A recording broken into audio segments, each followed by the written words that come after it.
নমস্কার, নীরব কথা এন্টারটেনমেন্ট চ্যানেলে আপনাদের সকলকে জানাই স্বাগত। মাঝদিয়া নদিয়া থেকে বলছি। আমার নাম রিনা পাল। আমি একটা কবিতা আবৃত্তি করব। কবিতার নাম মানুষ ভূত। অমাবস্যা নিশিরাতে যেও না কারো বাড়ি, মামদ ভূত দাঁড়িয়ে আছে, ধরবে তাড়াতাড়ি।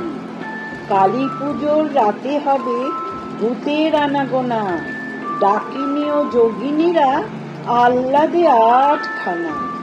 চুপটি করে বসে আছে মায়ের কাছে, ধূপ ধুনোর গন্ধ পেয়ে বিভোর হয়ে আছে। লাল পেরে শাড়ি পরে ঘোমটা মাথায় দিয়ে ইশারাতে ডাকবে ভূত কাছে টেনে নিয়ে। যেই না কাছে আসবে মেয়ে গলা টিপে ধরে, নখের আঁচড় দাঁতের ধারে হাত পা গেল চিরে।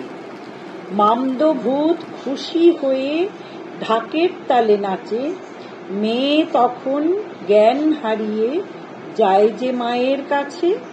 মা তখন খড়গ হাতে ভূতকে করে তারা, এক্ষুনি আজ আমি তোদের করব দেশ ছাড়া।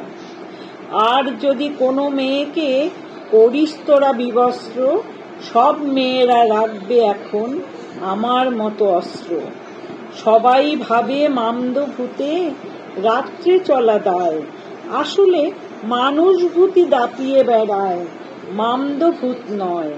চারিদিকে আলোয় আলো, মনেতে সব অন্ধকার।